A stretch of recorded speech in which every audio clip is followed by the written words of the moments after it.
Let me guess. You didn't click on this video because you have free time. You clicked on it because you were supposed to be doing something else, but you've been scrolling for the last hour. You sit down to study or work. You have the coffee. You have the lo-fi playlist. You're ready.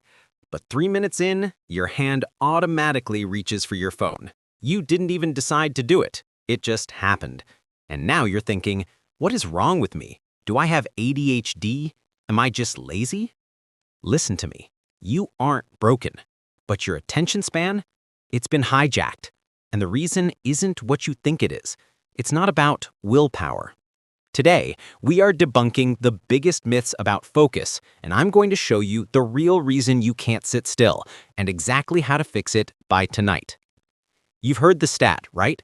Humans now have a shorter attention span than a goldfish, 8 seconds.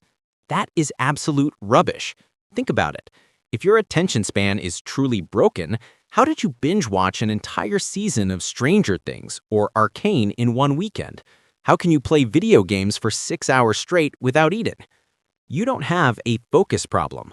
You have a stimulation problem. The myth is that focus is about willpower, that if you just try harder, you'll be able to write that essay. But relying on willpower is like trying to hold a beach ball underwater. Eventually, your arms get tired and the ball flies up and hits you in the face. The truth is, your brain is actually doing exactly what it evolved to do. It's seeking the high-value reward. The problem is, we've confused our brains on what high value actually is. Let's get a little nerdy for 30 seconds, but stay with me because this explains everything. Your brain runs on dopamine.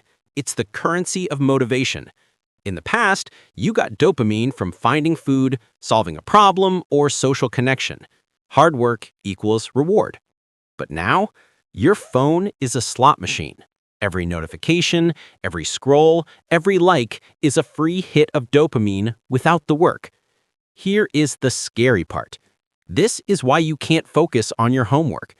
When your brain gets used to these massive spikes of cheap dopamine, normal tasks like reading, studying, or even just listening to a conversation feel physically painful. It's called the boredom flinch. You know that feeling? You're writing a sentence, you hit a hard word, and you feel a tiny bit of stress. Flinch.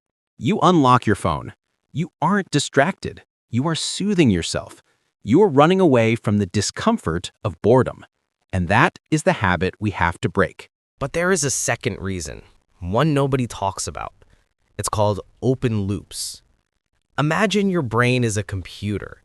Every time you check social media or look at the news or leave a text on read, you are opening a new tab in your browser. Even when you put the phone away, those tabs are still running in the background. Did she reply? What happened in that video? I need to buy that thing. No wonder you can't write your paper. Your RAM is full. You are trying to run high-performance software, studying, on a computer that has 400 Chrome tabs open. So how do we close the tabs? How do we reset the dopamine? Let's get into the protocol. Step 1. We have to stop relying on willpower. Remember the beach ball? Let's drain the water. You need to create friction. If your phone is on your desk, you will pick it up, even if it's off.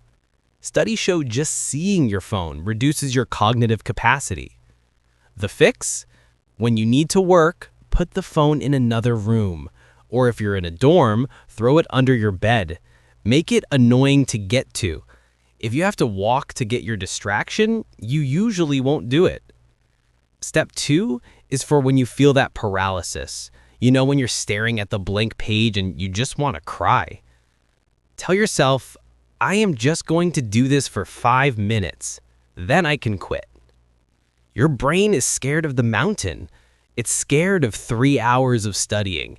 It's not scared of 5 minutes. Once you start, the dopamine from actually doing the work kicks in and you'll usually keep going.